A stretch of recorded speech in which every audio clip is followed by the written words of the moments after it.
And amongst the additions on the left-hand side, look at the bottom. Two relievers, David Carpenter and Chasen Shreve, coming from the Braves in exchange for Manny Banuelos. So let's start there, Jack. Interesting because the Yankees deciding to package or get rid of, if you will, one of their homegrown products in exchange for some relief help. And that sort of flies in the face of the way people think the Yankees operate. All right, Bob, you go back a few years ago when there was a spring training where Banuelos was as hyped as any pitcher in spring training. He came in as a young 19-year-old, I believe he was at this time. He had this fastball changeup combination. People were comparing him to Johan Santana. And the Yankees were excited about him. But then he got hurt. And he had trouble with his control, and he's always had trouble with his control. For as good as he looked that one spring training, he's had trouble throwing strikes, averaging about 5 walks per 9 innings. So I think what the Yankees did is they looked at a 23-year-old lefty who they had decided that the value just wasn't there anymore. What can they turn him around for? And what they did is they got a guy in Carpenter who throws high 90s, who they think is better than Shawn Kelley, so he'll move into their bullpen. And in Shreve, they give themselves a lefty who now gives Girardi some more options from the left side. But Carpenter is the bigger name in this deal. As I said, he throws hard. He's got movement on that pitch.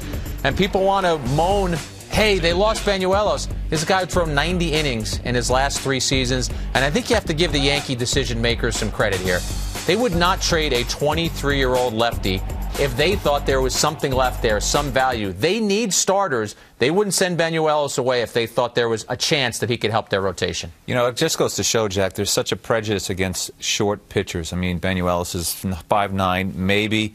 And, you know, for every Billy Wagner out there who is an exception to the rule, there are pitchers like Banuelos who prove that it's a tall man's game when it comes to pitching. Scouts love 6'3", 200, throw downhill. Guys like Banuelos, I mean, there's such tremendous strain on their arms throwing from that different angle.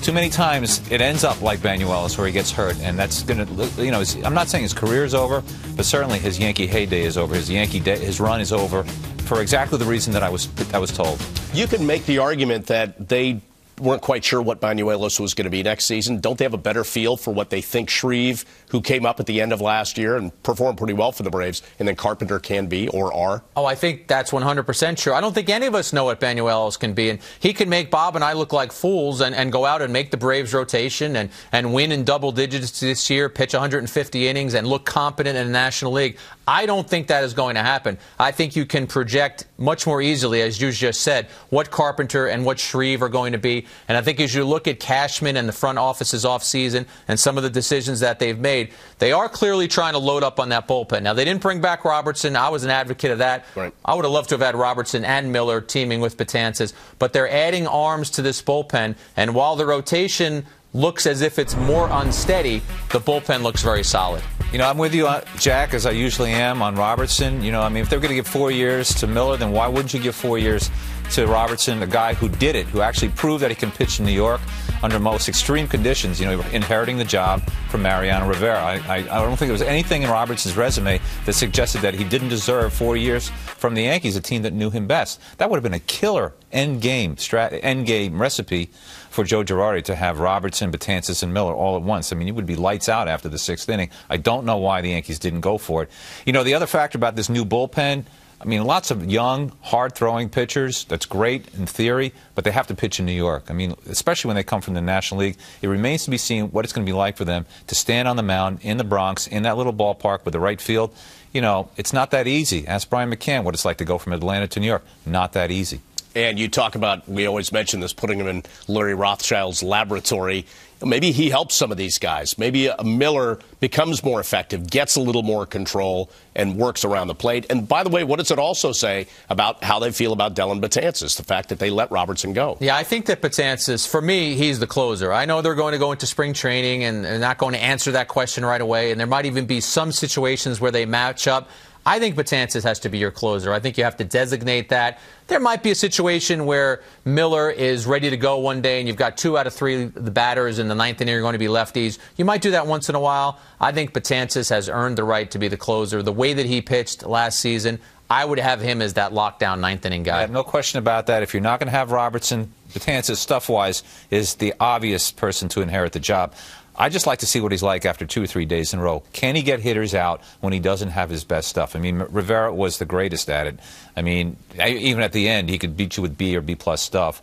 Can Betances do it? I don't know yet. But in terms of just raw talent, raw ability, he's awesome. His swing and miss quotient is just through the roof. But he did become more economical with his pitches, right? Just limiting it to the fastball and the curveball. So, batters were seeing 3-4 pitches as opposed to 6 or 7. Yeah, I'm talking about velocity, though. Right, I want to see him on the days when he's throwing maybe 93 instead of 96, 97. Then we'll really know what kind of closer he is. But for now, in just pure theory, he gets my vote. All right, so the Banuelos deal was one deal that was done since we last saw you. Another deal that was done was Shawn Kelley going to the San Diego Padres. And Kelley being shipped off to San Diego in exchange for Johnny Barbato. Now, Jack, kind of take us through this one and what they see in Barbato, why they thought this was a good deal. Couple of things here, Bob. Shawn Kelley is arbitration eligible. He made $1.7 million last year. He's probably going to get a bump, maybe close to 3. You're talking about a guy who had an ERA of 4.5. Yes, the strikeouts are impressive, but they look at Barbato as a guy who is on the come. Now, he may need Tommy John surgery, so fans want to throw their arms up in the air and say, well, this is crazy. Why are you trading for a guy who may need Tommy John? Because the Yankees view him as a power arm, a guy who maybe helps you 2 years down the line. They had 1 more year left of Kelley. He can become a free agent. So what they decided to do was trade this 1 year of Kelley for Barbato's future. So we'll see what that becomes. Right now, we don't know what that becomes. But let's not get too crazy about Shawn Kelley. I mean, Shawn Kelley's are findable. You can find other guys to do the job in the bullpen and not pay them $3 million a year. Couldn't a David Carpenter or Shreve potentially be that Kelley guy for a lot less? Yeah, I think so. I think this deal was made actually just to free up a spot in the bullpen for Carpenter or Shreve. Shreve throws hard. He's only 24 years old, and I think people noticed him initially because he was a college teammate of Bryce Harper, and his stuff has improved a lot in the last couple of years. He's averaging, 92, 93, and he tops out at 95 miles an hour now. That's a huge jump from a couple of years ago. So the Yankees see a great deal of potential there. Carpenter's got some pretty good stuff, too. He's more mature. He's 29 years old. But I go back to my other point. Hasn't pitched yet in a big market. Hasn't pitched in the American League. He's coming into a big spot, setting up for Betances or Miller. Let's see what he's got. All right, so these trades that we're talking about to get Carpenter, to ship off Shawn Kelley and get Barbato, 2 of 6 trades engineered by the Yankees so far this offseason. Another one of those brings in a guy who, Bob, do you think will be a little more comfortable in New York, and that's Nathan Eovaldi coming over from the Marlins? Well, he's certainly got the fastball to open people's eyes. I mean, there's no doubt that Brian Cashman this winter decided, I am going to get younger, I am going to get more athletic with this roster. The old business plan just doesn't work anymore. We've missed the playoffs 2 years in a row. So I want young, hard-throwing, 95-mile-an-hour, lighted-up guys who I can shape, give them to Larry Rothschild, and turn them into jewels. He's got the right recipe right there. He's got the right foundation of Eovaldi.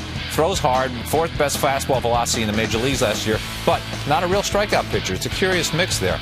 Let's see what Rothschild can do with him. It's a definite gamble on Cashman's part, but an interesting one. Some people around baseball who have watched him pitch and who have been around the National League say that Eovaldi, and yes, that velocity is impressive, is a guy who hasn't taken counsel as well as he should. So, Bob, you talked about Larry's laboratory. I think when we go into spring training, yes, we're going to be watching the Tanakas and the CC Sabathias, but Eovaldi more than anyone should be on Larry Rothschild's hip. Or let me rephrase that. Larry Rothschild should be on his hip, working with this kid, only 25 years old. The Yankees believe, and I hate this word, but I'm going to use it anyway, they believe upside. They believe that this kid can be a lot better than he was with the Marlins, and they wouldn't have traded Prado if they didn't think that Eovaldi could turn into something big for them.